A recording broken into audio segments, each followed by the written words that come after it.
Principalmente un cordial saludo. Somos un dúo de estudiantes de la Universidad de Carabobo, Facultad de Ciencias Económicas y Sociales de la Escuela de Contaduría Pública, cursando la materia Sistema y Procedimiento de la sección 81 con la profesora Ailis Bellos.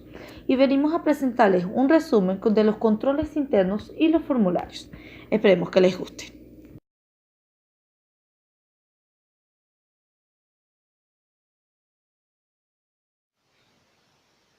El control interno y las operaciones contables. Es la base sobre el cual descansa la confiabilidad de un sistema contable. El grado de fortaleza del control interno determinará si existe una seguridad razonable de que las operaciones reflejadas en los estados financieros contables o no. Una debilidad importante del control interno o un sistema de control interno poco fiable representa un aspecto negativo dentro de la estructura del sistema contable. El mantener una adecuada estructura de control interno es responsabilidad de una gerencia, la cual debe realizar las estimaciones necesarias para asegurarse de que los beneficios esperados por la implantación de los procedimientos de control son superiores a los costos de estos respectivos procedimientos. Importancia y objetivo del control interno, entre los cuales tenemos errores e irregularidades, que podríamos decir que el control interno en una entidad está orientada a prevenir o detectar errores e irregularidades. La diferencia entre errores e irregularidades es la intencionalidad del hecho.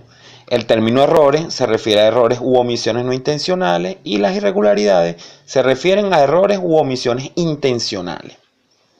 Tenemos el procesamiento de transacciones. Es una función de los sistemas contables que consiste en capturar, procesar, validar y emitir la información financiera. El procesamiento de las transacciones dentro de las corrientes de información contable incluyen procesos y controles. Procesos son actividades que originan, cambian o transforman la información. Los controles sirven para verificar la exactitud de un proceso. Los procesos se diferencian de los controles porque los primeros no nos dejan evidencia de que se han ejecutado correctamente. Los controles pueden ser preventivos o de detención. Esta clasificación de los controles depende del momento en el cual se ejecuta el control con relación al proceso. Los controles preventivos son aquellos que se ejecutan ante la ejecución de un proceso. Ejemplos de controles preventivos son los siguientes. El inventario que ingresa al almacén se recibe solamente con base en autorizaciones y son contados e inspeccionados antes de ser ingresados al sistema. Segundo, revisión y aprobación de los comprobantes de diario. Controles de detención se aplican durante o después de un proceso. La eficacia de los controles detentivos dependerá principalmente del intervalo de tiempo transcurrido entre la ejecución del proceso y la ejecución del control. Algunos ejemplos de controles detentivos son los siguientes: reconciliaciones de cuentas auxiliares versus mayor, emisión de listados de excepciones, cuadre de totales débitos y créditos al grabar comprobantes contables. Objetivos generales del control interno. A. Custodia de los activos. B. Captura y proceso de la información en forma completa y exacta. C. La correcta conducción del negocio de acuerdo con las políticas de la compañía. Objetivos generales nos conduce a objetivos específicos del control, que son los siguientes: integridad, existencia, exactitud, autorización y custodia. Integridad. Los objetivos de integridad permiten asegurar que se registren todas las transacciones en el periodo al cual correspondan. Los objetivos de existencia permiten asegurar que solo se registren operaciones que afecten a la entidad. El objetivo de existencia de los controles internos minimiza el riesgo de los registros contables que contengan información que no correspondan a transacciones reales de la entidad. Exactitud. Establece que las operaciones deben registrarse al valor que realmente se deriva de ellas. Autorización. Deben establecer límites al inicio, continuación o finalización de una operación contable con base en políticas y procedimientos establecidos. Custodia. Se establecen para tratar de controlar el uso o disposición no autorizado de los activos de la empresa. Este objetivo se cumple a través de dos tipos de controles. Controles sobre la custodia física, diseñados para prevenir o detectar el uso no autorizado de los activos. Controles sobre la existencia física. Están diseñados para detectar si las cantidades o valores mantenidos en custodia coinciden con los registros. Definición de control interno. Comprende el plan de organización, todos los métodos coordinados y las medidas adoptadas en el negocio para proteger sus activos, verificar la exactitud y confiabilidad de sus datos contables, promover la eficiencia de las operaciones y estimular la adhesión a las prácticas ordenadas por la gerencia. Clasificación de control interno. Controles internos administrativos. Generalmente no tienen relación directa con las cifras de los estados financieros, pero tienen como objetivos básicos establecer lo siguiente: plan de organización, métodos y procedimientos relacionados con la eficiencia de las operaciones, adhesión a las políticas gerenciales. Control internos contables. Por el contrario, sí tienen relación directa o efectos sobre las cifras de los estados financieros e incluyen al menos lo siguiente: métodos y procedimientos relacionados que tienen que ver con la protección de activos, autorización de las operaciones y asegurar la exactitud de los registros financieros.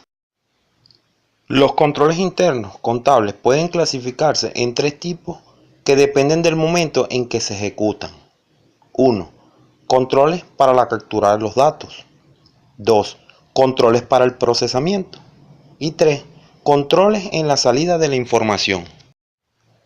Condiciones de un sistema de control interno. 1. Competencia del personal. 2. Delimitación de responsabilidad. 3. Establecimientos de niveles de autorización. 4. Segregación de funciones. 5. Conciencia de control. 6. Canales de comunicación. Competencia del personal.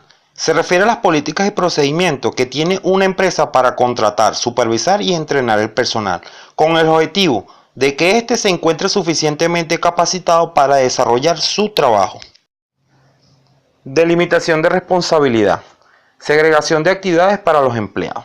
Establece que un adecuado sistema de control interno debe tener segregadas las actividades que realiza cada grupo de empleados en la empresa y su ámbito de responsabilidad. Una de las herramientas gerenciales básicas para separar las responsabilidades en la organización es la utilización de organigramas. Los organigramas: gráficos que indican forma, estructura y función de los elementos que forman una empresa. Tenemos los tipos de organigramas: estructurales, de posición y funcionales. Organigrama estructural muestra la delimitación de responsabilidades desde el punto de vista de las unidades homogéneas que componen la organización. De posición refleja la posición o cargo de cada una de las personas que tienen bajo su mando la estructura que se definen en el organigrama estructural. Organigrama funcional plasma las funciones que cada una de las estructuras o cargos. Un ejemplo de organigrama estructural que muestra las unidades que componen la organización. Ejemplo de organigrama de posición: indica los cargos y su relación jerárquica. Y organigrama funcional: funciones referentes a la posición o estructura. Establecimiento de niveles de autorización. Establece que las operaciones deben ser autorizadas por un funcionario competente o de acuerdo con niveles de autorización preestablecidos. Sistema de autorización: provee un adecuado control contable sobre los activos, pasivos, ingresos, costos y gastos.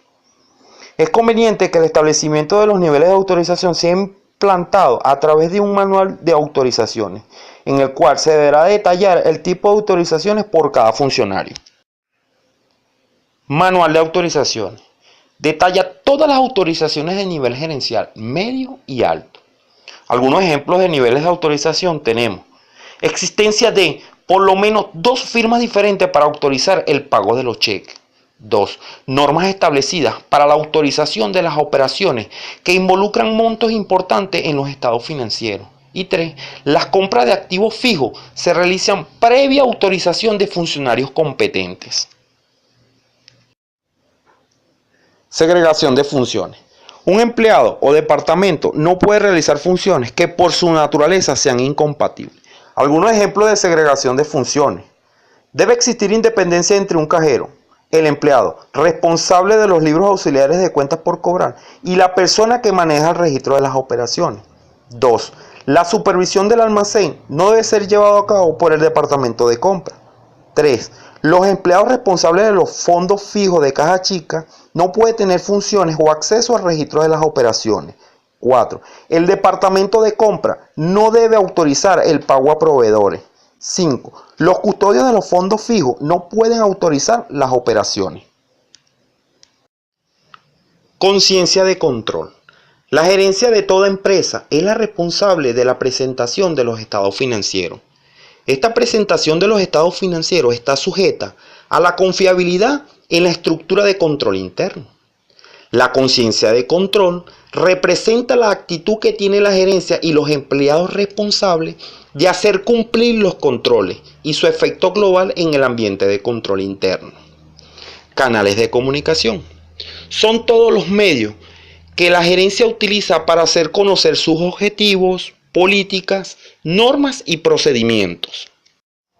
Tipos básicos de control interno. El control interno puede llevarse a cabo a través de la implantación de diversas técnicas para el chequeo y verificación de las operaciones. Se establecen distintas técnicas de control interno a fin de dar respuesta y seguimiento a las siguientes interrogantes. ¿Cómo se generan las transacciones? ¿Cómo se procesan desde el momento en que se generan hasta que son registradas en el mayor general? ¿Cómo se disponen los activos en la empresa?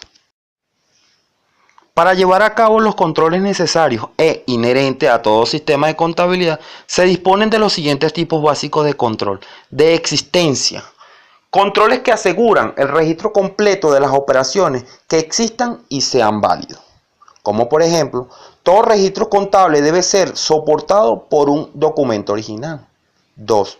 Los inventarios se deben recibir únicamente previa a la verificación de su pedido a través de la revisión de la orden de compra interna. 3. Toda cobranza debe estar soportada por el correspondiente recibo de cobro y la información necesaria para su registro. Controles de exactitud. Permiten registrar operaciones por los montos que reflejan los documentos originales que generan las transacciones. Algunos ejemplos de controles de exactitud son los siguientes. Realización de doble verificación manual. Verificación manual del listado de validación. Revisión del listado de totales por los lotes de transacciones. Controles de autorización. Orientación a permitir operaciones que son válidas desde el punto de vista interno. Algunos ejemplos de controles de autorización tenemos. La emisión de cheque es autorizada por el tesorero para asegurar la adecuada provisión de fondos. 2. Todo registro contable en los libros deberá estar autorizado por un funcionario competente para ello. 3. Las entradas de inventario al almacén general son autorizadas por el jefe de almacén. Controles de custodia. Sirven para asegurarse de que los activos valiosos y movibles están resguardados del riesgo de robo y pérdida. Se pueden enumerar varios ejemplos de controles de custodia, los cuales tienen el mismo objetivo. Veamos algunos de ellos. 1. Existencia de cajas fuertes para chequeras en blanco o en formas continuas. 2. Efectivos depositados en cajas fuertes que no son susceptibles de moverse fácilmente. 3. Fondos de caja chica manejados por una sola persona. 4. Salida de inventario del almacén, realizada con base en una autorización escrita de algún funcionario competente. Y 5. Sistemas de seguridad para evitar el acceso de personas no autorizadas. Métodos de documentación y evaluación del control interno. Cuando se evalúan los controles internos, la documentación de esta evaluación se realiza en los papeles de trabajo, los cuales deben estar elaborados de tal forma que soporten apropiadamente la evidencia de la evaluación de los sistemas, métodos y procedimientos del control interno general. Existen diferentes técnicas para documentar evaluación del control interno contable, a saber, cuestionario, narrativa y flujograma. Cuestionarios son la técnica más antigua para documentar el control interno y consiste en la formulación de preguntas agrupadas en diferentes formas. A continuación se presenta un ejemplo de cuestionario de control interno. Narrativos. Al igual que los cuestionarios, los narrativos son técnicas que tienen el objetivo de documentar los controles internos, pero con la peculiaridad que se tiene un mayor nivel de detalle en contraposición a los cuestionarios, que por lo general son más puntuales. Flujograma. Los flujogramas son técnicas de documentación más gráfica que narrativa. Se utilizan cuando se desea tener una primera apreciación acerca del funcionamiento de un procedimiento a nivel general. A continuación, un ejemplo de flujograma. Tipos de flujograma: secuenciales, columnares, analíticos. Los flujogramas secuenciales se caracterizan porque los mismos no separan las personas y o departamentos que llevan a cabo las tareas, de tal forma que el flujo de la información es presentado en forma totalmente secuencial, de izquierda hacia derecha. Flujogramas columnares son los más utilizados en las empresas y se diferencian de los secuenciales en la separación que se realiza de cada una de las tareas y responsabilidades de personas y o departamentos dentro de un procedimiento. Flujogramas analíticos. La última variante que se puede identificar en los flujogramas son los flujogramas analíticos, los cuales se caracterizan por poseer una columna adicional para comentarios o sencillamente con llamadas en cuerpos de flujograma. Se realizan observaciones en una hoja adicional respecto a cualquier aspecto que se desee destacar. Informe de control interno. Informe dirigido a la alta gerencia, en el cual se detallan todas las situaciones o debilidades encontradas en las evaluaciones de los sistemas, métodos y procedimientos de contabilidad usados. Denominaciones de informe de control interno: carta a la gerencia, memorándum de control interno, carta de observaciones de control interno. A continuación, un ejemplo de un informe de control interno. Hasta aquí el contador público ha explicado lo siguiente: el objetivo de la evaluación del control interno, la observación de no haber considerado el sistema de control interno desde la fecha del informe, limitaciones de un sistema de control interno, lo que se considera una debilidad importante del control interno, la observación importante según lo definido por el contador respecto a la interpretación de debilidades de control interno. Detalle de las observaciones que no se consideran debilidades importantes y que previamente han sido discutidas con el personal gerencial apropiado.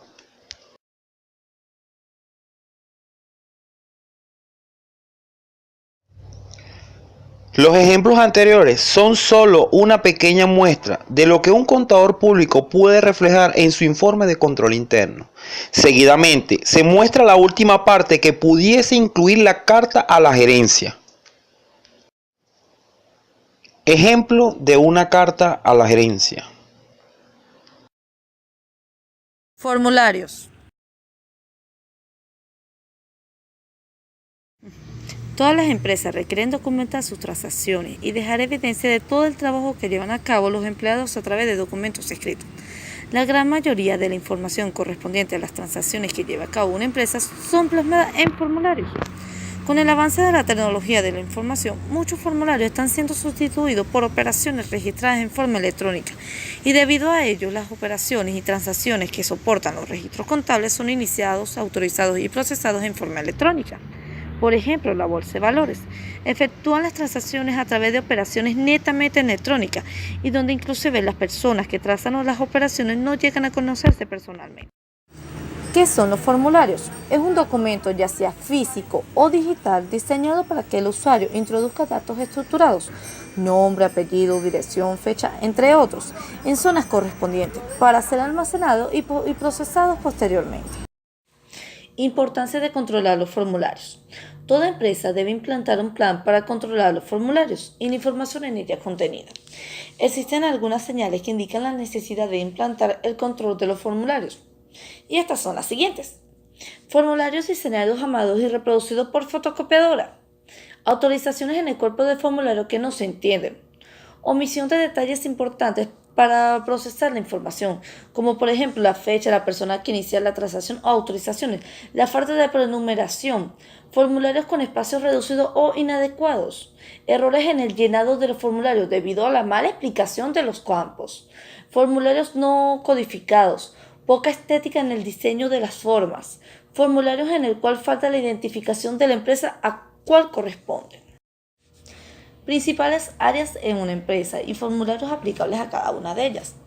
En el área de efectivo tenemos manejo de efectivo, el cual requiere que se implanten controles para evitar fraude o disposiciones no autorizadas. Ingresos de efectivo están constituidos por los montos que recibe una empresa por diferentes conceptos. Y por último tenemos egresos de efectivo, que son constituidos por todos los desembolsos necesarios para la adquisición de bienes o recepción de servicios. Debemos tener presente que al implantar controles, el costo de estos no pueden superar el beneficio que se espera de ellos mismos. Algunos de los formularios comúnmente usados para controlar los ingresos y egresos de efectivos son los siguientes: vales de caja, recibo de caja chica, reposición de fondo fijo, orden de pago, arqueo de fondo fijo, planillas de depósito, avisos de cheques devueltos y movimientos de diario de caja. Aquí podemos apreciar uno de los ejemplos mencionados anteriormente, como es el formato de movimiento de diario de caja. Área de compras e inventario. Manejo de compras e inventario. La empresa debe poder determinar las mejores condiciones para efectuar adquisiciones de bienes y servicios. Los objetivos del sistema de control para los formularios de compra e inventario deben ser: asegurar que las compras se realicen en la cantidad precisa, con la calidad adecuada y la oportunidad que se requiera. Realizar únicamente las compras que se requieren y no compras en exceso. Tomar en cuenta los descuentos que deben ser aprovechados de los proveedores. Informe de recepción. Captura la información referente a los bienes y servicios recibidos y de su conformidad. Esta conformación debe ser comparada con la orden de compra que corresponda, para así asegurarse que el bien o servicio recibido esté acorde con lo solicitado. Los principales formularios aplicables para las compras y manejo de inventarios son los siguientes: requisición de materiales, órdenes de compra, entradas al almacén, salidas del almacén, tarjetas de inventario y notas de entrega de mercancías. Aquí les presentamos un ejemplo de formularios como lo es la requisición de materiales. Área del personal. Manejo y control del personal de la empresa, sus datos, ingreso, egreso, evaluación y todas las actividades relacionadas. Los objetivos que deben cubrir los formularios en el área de recursos humanos o de personal son los siguientes: recopilar toda la información referente a los datos del personal, procesar los ingresos y egresos del personal, controlar los desembolsos que se originan por los pagos al personal, manejar todas las actividades de reclutamiento, selección, evaluación y diseño de la carrera del personal. En el proceso de manejo y control de personal se puede identificar, entre otros, los siguientes tipos de formularios: solicitud de empleo, ficha del trabajador, recibo de pago, planificación de vacaciones, contrato de trabajo, evaluación del personal, requisición de personal, liquidación de prestaciones, control de asistencia, tarjeta de tiempo. Cada empresa puede establecer otros formularios en el área y estos están sujetos a las necesidades específicas de cada organización. Aquí les presentamos un ejemplo de formularios en el área del personal, como es la solicitud de empleo. Área de distribución y comercialización. Están relacionados con todo el proceso de ventas y lo que implican las actividades previas y posteriores a la misma.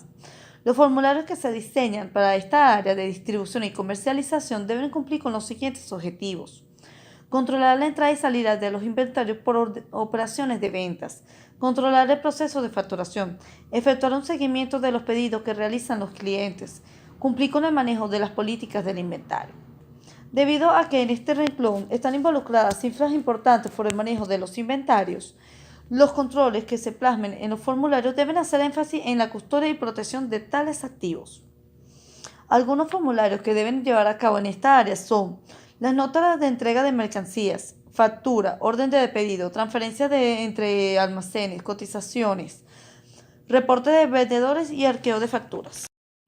Aquí le presentamos un ejemplo de formularios en el área de distribución y comercialización, como es la nota de entrega de mercancías. Técnicas para el diseño de formularios. Cualquier técnica no será mejor que el sentido común, que se debe aplicar a la elaboración y confección de tales herramientas. Características de los formularios. En el diseño de un formulario debe corresponder a la utilidad que preste en el procedimiento que sea utilizado. Características mínimas que debe tener todos los formularios son las siguientes. Sencillez en su diseño. Cada formulario debe estar diseñado para un procedimiento específico. El orden en el cual se solicita la información debe ser realizado en la misma secuencia en la cual se generan los datos. Un mismo empleado no debe validar dos formularios que por razones de control interno sean incompatibles. Por ejemplo, la persona que conforma un informe de recepción no puede aprobar la orden de pago o el cheque con el cual se cancele una obligación. Las copias deben ser hechas y distribuidas únicamente para aquellos departamentos que manejen la información que contienen los mismos. En la medida de lo posible y tomando en cuenta el concepto de costo-beneficio, se deben establecer formularios prenumerados. Los formularios deben poseer espacios adecuados para las aprobaciones y/o autorizaciones. Todos los formularios deben estar codificados bajo algún esquema, de tal forma que se puedan lograr una identificación o asociación del formato a una función o área específica y que se indique la última fecha de revisión.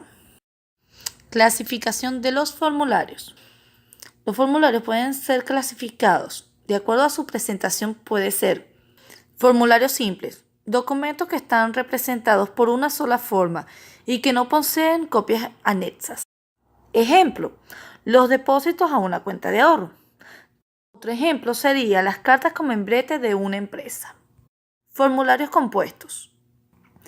Poseen más de una hoja, son elaborados bajo un formato predefinido y se almacenan en archivos especiales. Dentro de este renglón podemos distinguir los siguientes tipos: de bloque, talonario, juego listo, formas continuas. De acuerdo a su uso, puede ser formularios para originar una acción. Inician el proceso o procedimiento de un grupo de tareas con ciertos objetivos. Por ejemplo, la emisión de una requisición de materiales puede dar origen a la emisión de una orden de compra. Formularios para registrar una acción. Guardan información que puede ser requerida posteriormente. Ejemplo típico de este tipo de formularios lo representan las hojas de vida del personal o las planillas de solicitud de empleo. Formularios para informar resultados. Muestran cifras o análisis de procesos. Un ejemplo de este tipo de formatos lo representan los análisis de crédito que son realizados en las instituciones financieras y que se encargan de comunicar a un comité de crédito acerca de los resultados del análisis de la situación financiera o de los resultados de solicitantes del crédito. De acuerdo a su elaboración, puede ser formularios manuales. Son llenados en forma totalmente manual, es decir, no intervienen en los elementos de máquina para su confección. Formularios semimecanizados. Se llevan en parte manualmente y en parte a través de un elemento máquina, como un computador o una máquina de escribir. Formularios mecanizados. Su elaboración es llevada a cabo totalmente por una computadora. Tanto los datos del mismo como los campos por llenar. Partes que comprenden un formulario. En primer lugar, el encabezado de un formulario debe contener al menos título, número y fecha de elaboración del formulario. En algunos casos, otra información puede ser anexada en esta área, tales como observaciones o lugar de emisión. Seguido por cuerpo principal. Contiene la información principal y relevante para procesar el formato. Por ejemplo, los campos de código de producto, unidades, cantidad, precio, total parcial, total general, son absolutamente indispensables. La siguiente parte son las observaciones. Información que se considere necesaria para elaborar y anclar cualquier duda referente a la información contenida en el formulario. Y por último, autorizaciones. campo para que las personas involucradas den su aprobación acerca del procesamiento de la información. Diseño de formularios. Todos los formularios deben seguir una serie de principios básicos para su diseño. Estos principios deben tener en cuenta los aspectos de funcionalidad y eficiencia de los procedimientos involucrados. Todo formulario debe cumplir al menos con los siguientes principios. Facilidad para su llenado. Los formularios deben tener un espacio suficiente de tal forma que la escritura del formato se facilite. Por ejemplo, el espaciado para un formato que sea llenado con una máquina de escribir debe ser distinto al que será hecho a mano o llenado por medio de una computadora. Este principio se basa en la información contenida en un formulario y tiene dos formas: la información fija y la información variable. La información fija es la que viene impresa en el formulario y debe estar claramente establecida. Información variable es aquella que viene suministrada directamente por la persona. Reducción de los posibles errores. Los errores en muchos de los casos vienen dados por la falta de análisis de lo escrito en los formularios. El siguiente principio es la estética. Básicamente, este principio establece que un formulario debe tener una buena apariencia física y esto dependerá de varios factores a considerar, entre los cuales tenemos diseño, reproducción y políticas de imagen empresarial. En este sentido, aspectos como el color de la copia de los formularios y los tipos de letras utilizadas son importantes desde el punto de vista de los usuarios de los mismos. Y por último, reducción de costos.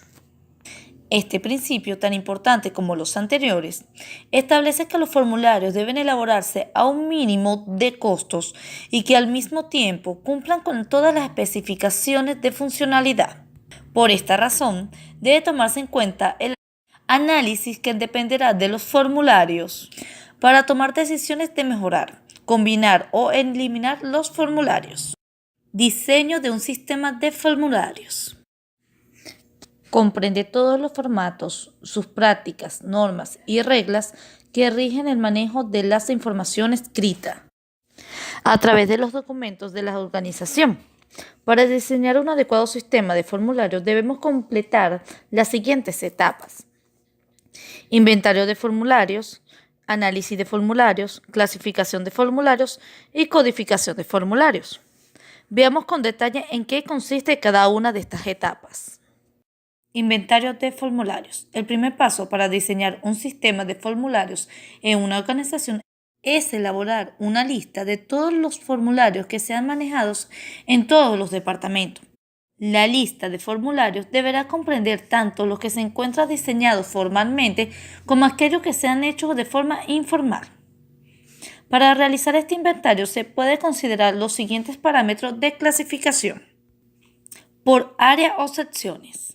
Para efectuar un inventario bajo este criterio, debe tomarse en cuenta, en principio, la estructura general del organigrama y empezar a clasificar los formularios con base en la estructura de la organización. Por tamaños. En este caso, la clasificación corresponde a una característica física de los documentos, en cuyo caso deberá clasificarse por sus dimensiones. Por cualquier característica física. En general, se consideran características físicas el tipo de papel, los colores, o si posee o no partes desprendibles, formales e informales. Bajo este esquema, los formularios que hayan estado en uso, posean algún tipo de código y al menos sean reimpresos, se considerarán formales. Por el contrario, todos aquellos que fueron hechos en papel y lápiz deben ser clasificados como informales. Análisis de formularios. Una vez efectuado el levantamiento de todos los formularios que estén utilizándose de una manera formal o informal, debe procederse a evaluar su utilización. Un formulario consta de dos partes desde el punto de vista de la información que posee. Información impresa o fija, información variable o para rellenar. Cuando se lleva a cabo el análisis de los formularios, es necesario relacionarlos con los procedimientos a los cuales están asociados. Por ello, algunas preguntas que deben plantearse son las siguientes. ¿Existe la necesidad del formulario? ¿El número de copias es apropiado? ¿La forma se encuentra duplicada? ¿Los campos impresos están claramente explicados? ¿El nombre de la forma se corresponde con su contenido? ¿La información está orientada lógicamente? ¿El tamaño del formulario es apropiado? ¿La impresión de la forma es nítida? ¿El formulario se encuentra codificado? ¿Los campos tienen el espacio adecuado para ser rellenados? Luego de efectuarse un análisis de los formularios en la organización, este trabajo debe conducir a una de las siguientes decisiones. Formas que deberá eliminarse. Normalmente, cuando se toma esta decisión, los formularios involucrados no agregan ningún valor al proceso, al cual están relacionados. La prueba más concluyente es quitar el formulario del proceso y evaluar si el mismo puede continuar sin el uso de la forma. En caso de ser afirmativa la respuesta, la decisión debe ser su eliminación. Formas que deben combinarse. Cuando se decide combinar formas es porque existe una duplicación de información en diferentes formularios, por lo que esta es la mejor decisión. Por esta razón deberán listarse todos los conceptos que aparecen en los formularios y establecer la necesidad o no de cada uno. Al final surgirán campos que quedarán, otros que serán sustituidos y tal vez nuevos campos que serán adicionados. Rediseño de un formulario. Puede surgir por varias razones. Algunas de ellas se mencionan a continuación. Espacio insuficiente para el rellenado de la información. Falta de campos para autorizaciones. Campos de que nunca son utilizados. Falta de prenumeración o campos que son llenados encima de otros. Por último, creación de una forma. Muchas veces el primer indicador para tomar esta decisión lo constituyen los formularios hechos con papel, lápiz, una regla y una fotocopiadora, como imprenta. Este síntoma detona la falta de existencia de un adecuado programa de formularios, por lo que puede ser una señal de nacimiento de una nueva forma. Antes de tomar tal decisión, deben evaluarse si realmente es la decisión correcta o si, por el contrario, el rediseño en otros formularios sería la decisión adecuada. El mejor indicador consiste en la buena utilización del formulario a través de todas las características y técnicas explicadas.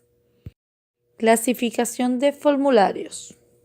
Es un proceso por medio del cual se efectúa una agrupación de los formularios con base en un criterio específico. La clasificación de los formularios puede ser hecha con base en diferentes criterios. Algunos de estos pueden ser organigrama de la empresa. Una de las formas más sencillas de clasificación del formulario constituye el tomar en cuenta los organigramas de la empresa. De esta forma podemos tener formularios clasificados por cada una de las áreas en la estructura de la organización. En esta lámina también podemos apreciar un ejemplo de un organigrama de la empresa con sus respectivos formularios de cada área, con base en el grado de intervención con un computador. Bajo este esquema, los formularios pueden clasificarse tomando en cuenta la utilización de un computador para su elaboración, tal como se estudió ya previamente en la primera etapa. Con base en sus tamaños. Cuando se clasifican los formularios bajo este esquema, las medidas se establecen basadas en las normas emitidas por ISO, Organismo Internacional para la Normalización. También las medidas en un formulario son establecidas con la base en pulgadas, tanto en lo ancho como en lo alto, con base en su propósito. Cuando clasificamos los formularios con base en su propósito, estos deben ser ubicados tomando en cuenta el objetivo para el cual fueron diseñados. De esta manera podemos tener formas para registro contable, efectuar solicitudes, comunicar órdenes, análisis, elaboración de informes y por último, registrar operaciones diferentes a las operaciones contables, con base en el número de las copias. En este caso, los formularios se agrupan como el nombre lo especifica, con base en las copias que contiene cada formulario. Codificación de formularios. Una vez que las formas son clasificadas, estas deben ser codificadas.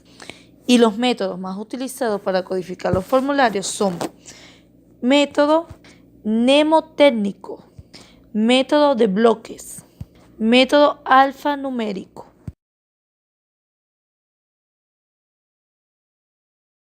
Donde hay una empresa de éxito, alguien tomó alguna vez una decisión valiente. Peter Drucker. Gracias por escucharnos. Espero que sea de mucha ayuda para ustedes. Saludos.